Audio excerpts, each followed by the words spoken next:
de Salud. Mi nombre es Harold Alessio Rivera, estudiante de Ingeniería Industrial del CEA de Palmira. En esta ocasión quiero hacerles una breve presentación acerca de los contenidos propios de la unidad número 2 del curso de Sociología. Iniciaremos pues con el diagnóstico del colaborativo número 1 o colaborativo anterior.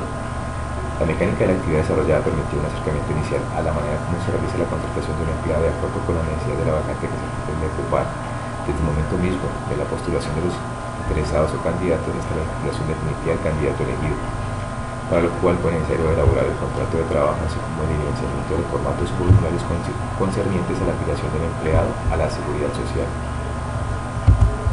Contenidos de la unidad número 2. El CREO, Impuesto a la Renta para la Equidad, impuesto creado por la Ley 1607 del año 2012, para que las sociedades, personas jurídicas y o similares aporten y contribuyan con dicho impuesto en beneficio de los trabajadores, la generación de empleo y la inversión social.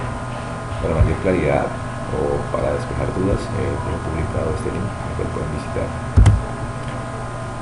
Retención en la fuente para empleados. Retención en la fuente es un mecanismo de recaudo anticipado de impuestos que consiste en restar de los pagos o abonos en cuenta un porcentaje determinado por la ley a cargo de los beneficiarios de dichos pagos o abonos en cuenta.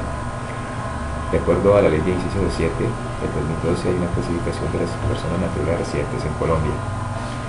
Empleado cuyos ingresos sean inferiores a 4.700 VT. Empleado cuyos ingresos sean mayores a 4.700 VT. Trabajador por cuenta propia cuyos ingresos grabados no pasen de 27.000 VT. Las demás personas naturales que no encajen en la definición de empleado, trabajador por cuenta propia. Rentas exentas son todas aquellas rentas que por expresa disposición legal no están grabadas con el impuesto sobre la renta y complementarios, por lo que no se incluye dentro de la base legal para calcular la retención, o simplemente no son sujetas a retención en la fuente por ingresos laborales. Certificado de ingresos y retenciones. Los empleadores deben expedir cada año a sus trabajadores una relación detallada de los pagos hechos por todos los conceptos laborales, el monto de las cotizaciones a la seguridad social y el valor retenido en la fuente. Retención, deducción y compensación de salarios. Descuentos permitidos. Por concepto de cuotas sindicales y de cooperativas y de cajas de ahorro, autorizadas en forma legal, de cuotas con destino al seguro social obligatorio y de sanciones disciplinarias impuestas de conformidad con el reglamento de trabajo debidamente aprobado. Descuentos prohibidos. El Ministerio señaló que de acuerdo al artículo 59 del Código Sustantivo del Trabajo, el empleador no puede deducir, retener o compensar suma alguna del monto de los salarios y prestaciones en dinero que corresponda a los trabajadores sin autorización previa escrita de estos para cada caso o sin un mandamiento judicial, salvo algunos casos o excepciones que el mismo artículo señala. Regímenes especiales. Servicio doméstico. El trabajador del servicio doméstico es aquella persona natural que a cambio de una remuneración presta su servicio personal en forma directa en un hogar o casa de familia, de manera habitual, bajo continua subordinación o dependencia, residiendo o no en el lugar de trabajo, a una o varias personas naturales en la ejecución de tareas del aseo, cocina, lavado, planchado, cuidado de niños y demás tareas propias del hogar. Jornada de trabajo. Para los trabajadores que residen en la casa del empleador, la Corte Constitucional mediante sentencia C-372 de 1998 dispuso que los trabajadores no podrán tener una jornada superior a 10 horas diarias. Salario. Tienen derecho al pago del salario mínimo legal mensual vigente. Se puede componer con una parte en especie. Si ganan el mínimo, la parte en especie no puede superar el 30%. Si el trabajo se realiza por días o por horas, se hará la conversión a días y horas. Tienen derecho a un descanso remunerado todos los días, domingos y festivos por el hecho de laborar toda la semana. Para el caso de los empleados por días o por horas, el pago del descanso dominical será una sexta parte del valor del día trabajado. Auxilio de transporte. Tienen derecho a esta prestación por ganar hasta 2 salarios mínimos si trabaja por días, únicamente en los días que presten el servicio. Prestaciones sociales. Tienen derecho a las cesantías y a los intereses sobre las cesantías, a calzado y vestido de labor en las fechas que lo establezca la ley. El auxilio de cesantía siempre se pagará en dinero y en ningún caso será inferior al salario mínimo legal mensual vigente por cada año de servicios y proporcionalmente por fracción del año. Seguridad social. Existe la obligación de afiliarlo al Sistema General de Seguridad Social en salud, pensiones y riesgos profesionales. En caso contrario, responde el empleador con sus propios recursos. Vacaciones. Por cada año de trabajo le corresponden 15 días hábiles consecutivos de descanso remunerado con el salario que esté devengando, en dinero o en especie, en el momento de entrar a disfrutarlas. Indemnización por despido.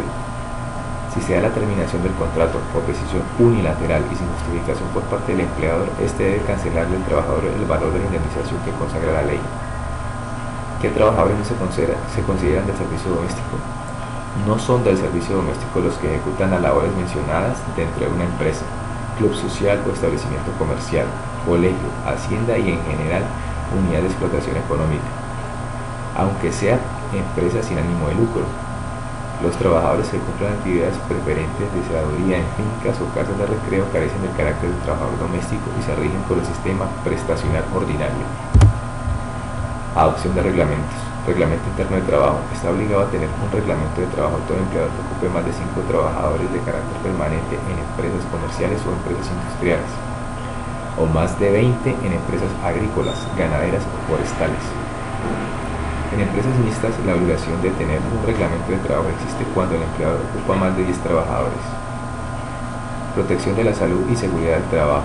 Los empleadores deben precaver la ocurrencia de acciones y enfermedades, utilizando para ello los mecanismos de prevención con énfasis en las condiciones de trabajo. Programa de salud ocupacional. Toda empresa o empleador tiene una obligación específica que consiste en responder por la ejecución del programa permanente de salud ocupacional en los lugares de trabajo. Programa de salud ocupacional. El programa permanente de salud ocupacional debe contemplar las siguientes medidas: actividades de medicina preventiva, actividades de medicina del trabajo, actividades de higiene y seguridad industrial, funcionamiento de los comités de medicina, higiene y seguridad industrial, comité paritario de salud ocupacional. Las empresas que tengan a su servicio 10 o más trabajadores están obligadas a conformar un comité de medicina, higiene y seguridad industrial con el fin de promover la participación activa en el desarrollo de los programas de salud ocupacional de las empresas y de vigilar el cumplimiento de las medidas preventivas que se adopten en el mismo sentido. Ministerio del Trabajo. El Ministerio del Trabajo está provisto de facultades sancionatorias de acuerdo con las regulaciones dispuestas por el Código Sustantivo del Trabajo. Las sanciones que estime procedentes serán el resultado de las inspecciones realizadas por los funcionarios designados, inspectores del trabajo y seguridad social, en los momentos definidos para su ejecución.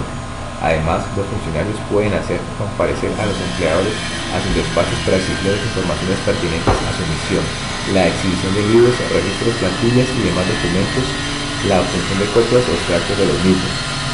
Funciones principales. Las inspecciones del trabajo y seguridad social tendrán las siguientes funciones principales: función preventiva, función coactiva, policía administrativa, conciliadora, de mejoramiento de normatividad legal, de acompañamiento y garante del cumplimiento de las normas laborales del Sistema General de Riesgos Laborales y de Pensiones. Protección a la maternidad. La protección consagrada por la ley en beneficio de la maternidad se concreta en varios frentes. Protección especial contra el despido. Debido al principio de igualdad y a la especial protección constitucional a la maternidad, se debe obtener su permiso previo del funcionario de trabajo.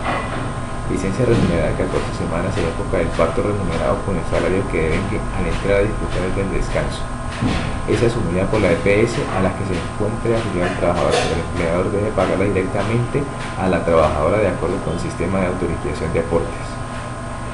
Para los efectos de la licencia de trabajo, debe presentar el empleador un certificado médico en el cual debe constar el estado de embarazo de la trabajadora, la indicación del día probable del parto y la indicación del día desde el cual debe empezar la licencia, teniendo en cuenta que por lo menos ha de iniciarse 2 semanas antes del parto. Licencia de paternidad.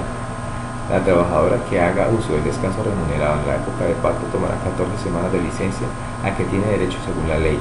El esposo o compañero permanente, independientemente del vínculo legal o jurídico con la madre, tendrá derecho a 8 días hábiles de licencia remunerada de paternidad. Prestaciones sociales en caso de muerte del trabajador. La muerte del trabajador, cualquiera que sea la causa del fallecimiento, origina para el empleador la obligación de pagar a sus familiares o beneficiarios los salarios y prestaciones sociales que se hayan causado. Auxilio funerario. La persona que compruebe haber sufragado los gastos del entierro o de un afiliado o pensionado tendrá derecho a percibir un auxilio funerario equivalente al último salario base de cotización o al mayor correspondiente a la última mesada pensional recibida, según sea el caso, sin que el auxilio pueda ser inferior a 5 salarios mínimos legales mensuales vigentes ni superior a 10 veces dicho salario. Conclusiones. Se logró a través de las diferentes actividades propuestas identificar los aspectos más importantes al momento de realizar la incorporación de una persona a una empresa. Las estrategias utilizadas como vehículo para la adquisición de conocimientos permitieron la comprensión del método de liquidación de nómina y liquidación definitiva de un colaborador dependiendo del motivo de esta. La interacción realizada en los diferentes foros permitió un intercambio eficiente de opiniones y conocimientos. El constante acompañamiento del tutor motivó la consecución de los diferentes objetivos propuestos en cada una de las actividades programadas. Recomendaciones: diseñar nuevas estrategias que permitan alcanzar el grado máximo de motivación de los estudiantes, logrando que la totalidad de los integrantes del pequeño grupo colaborativo participe en la construcción de los productos solicitados.